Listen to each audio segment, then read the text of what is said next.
ओम शांति। 4 जनवरी 2024 की मधुर महावाक्य। मीठे बच्चे, मुख्य है याद की यात्रा। याद से ही आयु बढ़ेगी, विकर्म विनाश होंगे। याद में रहने वालों की अवस्था बोल चाल बहुत फर्स्ट क्लास होगा। प्रश्न, तुम बच्चों को देवताओं से भी जास्ती खुशी होनी चाहिए, क्यों? उत्तर, क्योंकि तुमको अभी बहुत बड़ी लॉटरी मिली है। भगवान तुम्हें पढ़ाते हैं, सतयुग में देवता देवताओं को पढ़ाएंगे।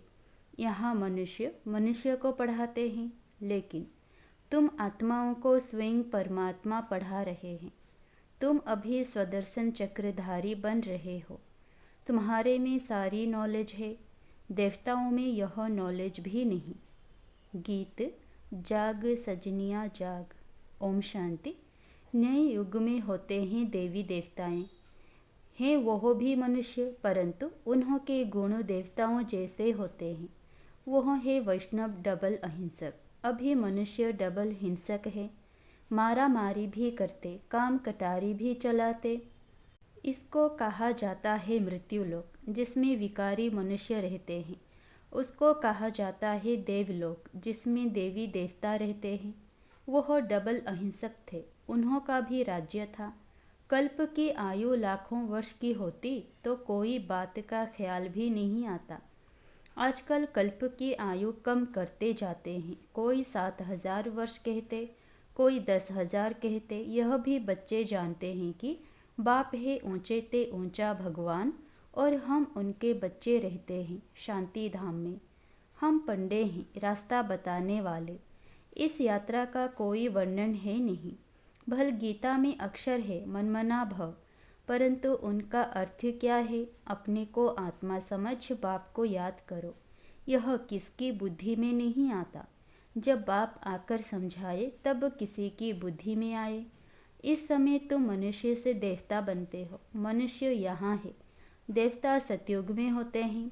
बरोबर तुम अभी मनुष्य से देवता बनते हो। तुम्हारी यह ईश्वरीय मिशन है। निराकार परमात्मा को कोई मनुष्य तो समझ ना सके। निराकार को हाथ पाँव कहाँ से आया? श्री कृष्ण को हाथ पाँव सब कुछ है। भक्ति मार्ग के कितने शास्त्र बनाए हैं। अब तुम बच्चों के पास चित्र आदि तो बहुत हैं। चित्र से याद आती है कि इस चित्र पर यह समझाएं, और भी बहुत चित्र बनते जाएंगे। एकदम ऊपर आत्माओं का भी दिखाना है। आत्माएं ही आत्माएं दिखाई देंगी। फिर सूक्ष्म बतन, उनके नीचे मनुष्य लोक भी बनाएंगे। मनुष्य कैसे पिछाड़ी में आकर फिर ऊपर चढ़ते हैं, यह दिखाएंगे। दिन प्रतिदिन नई इन्वेंशन निकलती जाएगी।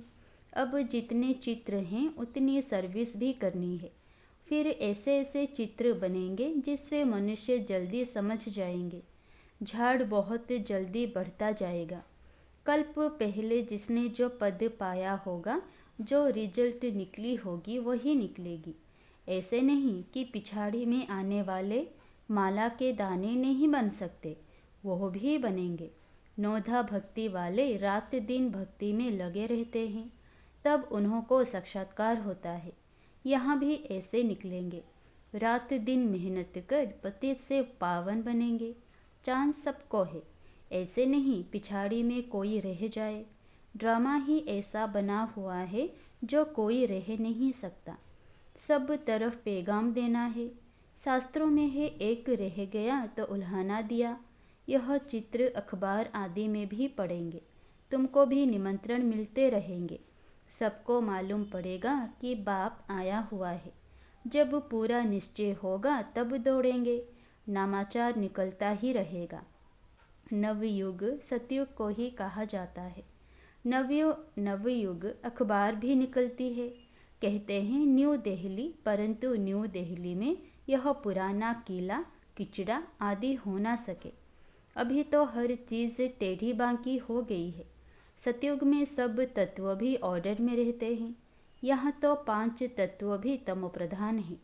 वहाँ सब तमोप्रधान होते हैं, तो हर एक तत्व से सुख मिलता है। दुख का नाम भी नहीं, उसका नाम है स्वर्ग। यह सब बातें अब तुम समझते हो कि बरोबर अभी हम तमो प्रधान बन गए हैं। सतो प्रधान बनने के लिए पुरुषार्थ कर मंजिल पर चढ़ रहे हैं और सब अंधियारे में हैं, हम रोशनी में हैं, हम ऊपर जा रहे हैं और सब नीचे गिर रहे हैं। यह सब विचार सागर मंथन तुम बच्चों को करना है। शिव बाबा है सिखलाने वाला, वह तो मंथन नहीं करेंगे, ब्रह्मा को मंथन करना होता है। तुम सब विचार सागर मंथन कर समझाते हो, कोई का तो मंथन बिल्कुल नहीं चलता, पुरानी दुनिया ही याद पड़ती है। बाबा कहते हैं पुरानी दुनिया को एकदम भूल जाओ, परंतु बाबा जानते हैं नंबरवार पुरुषार्थ अनुसार राजधानी स्थापन हो रही है। बाप कहते हैं मैं आकर राजधानी स्थापन कर बाकी सबको वापस ले जाता हूँ। वह लोग तो सिर्फ अपना अपना धर्म स्थापन करते हैं, उनके पिछाड़ी उनके धर्म के आते रहते हैं। उनकी क्या महिमा करेंगे? महिमा तो तुम्हारी है। आदि सनातन देवी देवता धर्म को ही हीरो हीरोइन कहा जाता है। हीरे जैसा जन्म और कौड़ी जैसा जन्म तुम्हारे लिए गाया हुआ है। फिर तुम एकदम चोटी से गिरकर एकदम नीचे आकर पड़ते हो, तो इस समय तुम बच्चों को देवताओं से भी ज़्यादा खुशी होनी चाहिए, क्योंकि तुमको लॉटरी मिली है। तुम्हें अब भगवान पढ़ाते हैं, वहाँ तो देवता देवताओं को पढ़ाएंगे, यहाँ मनुष्य मनुष्य को पढ़ाते हैं और तुम आत्माओं को परमपिता परमात्मा पढ़ाते हैं। फर्क हो गया ना? तुम ब्राह्मणों ने राम राज्य और रावण राज्य को भी समझा है। अब तुम जितना श्रीमत पर चलेंगे उतना ऊंच पद पाएंगे। अज्ञान काल में जो करते हैं वो उल्टा ही होता है। छोटेपन में सगीर बुद्धि होती है, फिर बालिग बुद्धि होती है, 16-17 वर्ष के बाद सगाई होती है। आजकल तो गंद बहुत है, गोद वाले बच्चे की भी सगाई करा लेते हैं, फिर लेना देना शुरू कर लेते हैं। वहाँ शादियाँ कितनी रॉयल होती है, तुमने सब साक्षात्कार किया है। जितना आगे बढ़ते जाएंगे तो तुम सब साक्षात्कार करेंगे। अच्छे फर्स्ट क्लास योगी बच्चों की आयु बढ़ती जाएगी। बाप कहते हैं योग से अपनी आयु बढ़ाओ। बच्चे समझते हैं योग में हम ढीले हैं, याद में रहने लिए माथा मारते हैं, परंतु रह नहीं सकते, घड़ी घड़ी भूल जाते हैं। वास्तव में यहाँ वालों का चार्ट बहुत अच्छा होना चाहिए। बाहर तो गोरख धंधे में रहते हैं, बाप को याद करते करते यहाँ ही तुमको सतो प्रधान बनना है। कम से कम भोजन बनाते काम करते 8 घंटा मुझे याद करो, तब कर्मातीत अवस्था अंत में होगी। कोई कहे मैं 6-8 घंटा योग में रहता हूँ तो बाबा मानेगा नहीं। बहुतों को लज्जा आती है, चार्ट नहीं लिखते हैं, आधा घंटा भी याद में नहीं रह सकते। मुरली सुनना कोई याद नहीं है, यह तो धन कमाते हो। याद में तो सुनना बंद हो जाता है। कई बच्चे लिख देते हैं याद में मुरली सुनी, परंतु यह याद थोड़े ही है। बाबा खुद कहते हैं मैं घड़ी घड़ी भूल जाता हूँ, याद में भोजन करने बैठता हूँ। बाबा आप तो अभोक्ता हो। यह कैसे कहूँ बाबा, आप भी खाते हो, हम भी खाते हैं। कोई कोई बात में कहेंगे कि बाबा भी साथ है। मुख्य है याद की यात्रा। मुरली की सब्जेक्ट बिल्कुल अलग है। याद से पवित्र बनते हैं, आयु बढ़ती है।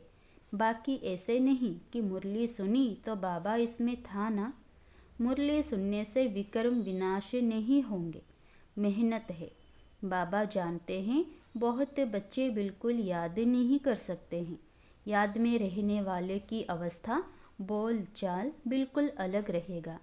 याद से ही सतोप्रधान बनेंगे, परंतु माया ऐसी है जो एकदम बुद्धू बना देती है। बहुतों की बीमारी उथल पड़ती है। मोह जो नहीं था वह उथल पड़ता है, फंस मरते हैं। बड़ी मेहनत का काम है। मुरली सुनना यह सब्जेक्ट अलग है। यह है धन कमाने की बात। इसमें आयु नहीं बढ़ेगी, पावन नहीं बनेंगे, विकर्म विनाश नहीं होंगे। मुरली तो बहुत सुनते हैं, फिर बिकार में गिरते रहते हैं, सच नहीं बताते। बाप कहते हैं पवित्र नहीं रह सकते तो यहाँ क्यों आते हो? कहते हैं बाबा मैं अजामिल हूँ, यहाँ आऊँगा तब तो पावन बनूँगा, यहाँ आने से कुछ सुधार होगा, नहीं तो कहाँ जाएं? रास्ता तो यही है। ऐसे ऐसे भी आते हैं, कोई ना कोई समय तीर लग जाएगा। बाबा यहाँ के लिए भी कहते हैं, यहाँ कोई अपवित्र को नहीं आना चाहिए, यह तो इंद्र सभा है।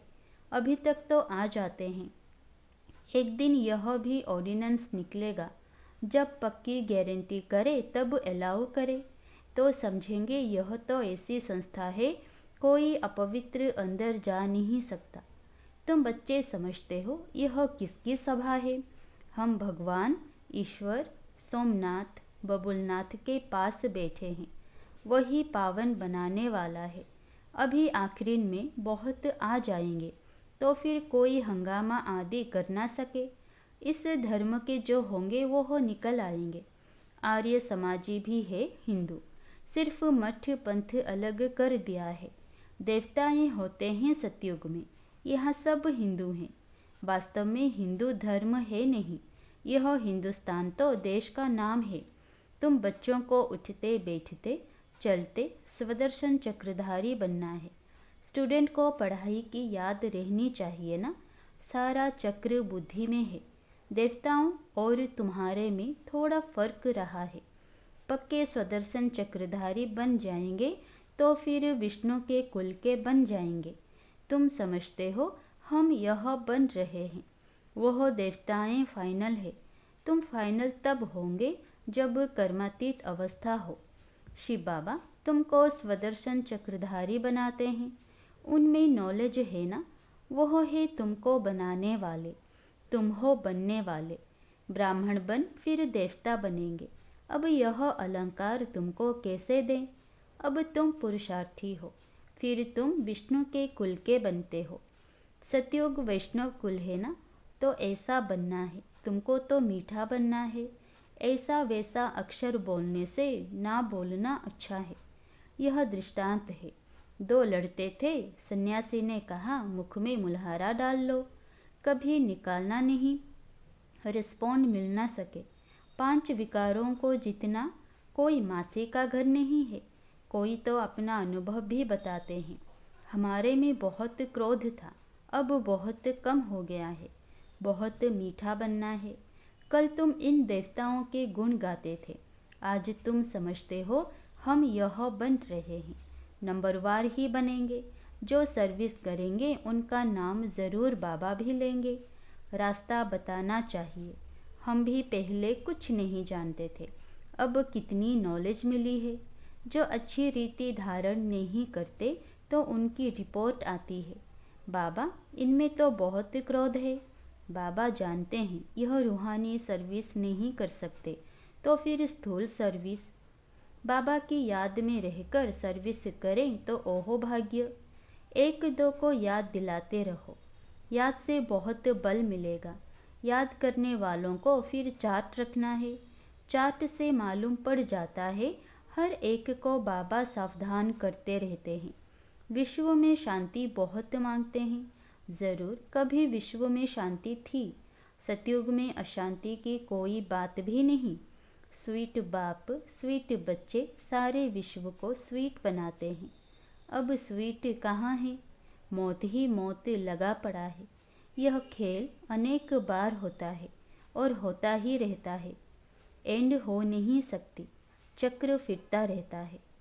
अच्छा, मीठे मीठे सिकिलधे बच्चों प्रति माता पिता बाप दादा का याद प्यार और गुड मॉर्निंग। रूहानी बाप की रूहानी बच्चों को नमस्ते। धारणा के लिए मुख्य सार। पहला, विकर्म विनाश करने व आयु को बढ़ाने के लिए याद की यात्रा में ज़रूर रहना है। याद से ही पावन बनेंगे, इसीलिए कम से कम 8 घंटा याद का चार्ट बनाना है। दूसरा, देवताओं समान मीठा बनना है। ऐसा वैसा कोई शब्द बोलने के बजाय ना बोलना अच्छा है। रूहानी व स्थूल सर्विस करते बाप की याद रहे तो ओहो भाग्य। वरदान, सेवा में रहते कर्मातीत स्थिति का अनुभव करने वाले तपस्वी मूर्त भव। समय कम है और सेवा अभी भी बहुत है। सेवा में ही माया के आने की मार्जिन रहती है। सेवा में ही स्वभाव संबंध का विस्तार होता है। स्वार्थ भी समाया होता है। उसमें थोड़ा सा बैलेंस कम हुआ तो माया नया नया रूप धारण कर आएगी। इसलिए सेवा और स्वस्थिति के बैलेंस का अभ्यास करो। मालिक हो, कर्म इंद्रियों रूपी कर्मचारियों से सेवा लो। मन में बस एक बाबा, दूसरा ना कोई, यह स्मृति इमर्ज हो तब कहेंगे कर्मातीत स्थिति के अनुभवी तपस्वी मूर्त। स्लोगन, कारण रूपी नेगेटिव को समाधान रूपी पॉजिटिव बनाओ। अव्यक्त साइलेंस द्वारा डबल लाइट फरिश्ता स्थिति का अनुभव करो। फरिश्ता स्थिति का अनुभव करने के लिए किसी भी प्रकार के व्यर्थ और नेगेटिव संकल्प, बोल व कर्म से मुक्त बनो। व्यर्थ व नेगेटिव यही बोझ सदा काल के लिए डीप साइलेंस का अनुभव करने नहीं देता। अब व्यर्थ बोझ से सदा हल्के बन डबल लाइट फरिश्ता बनो। अच्छा, ओम शांति।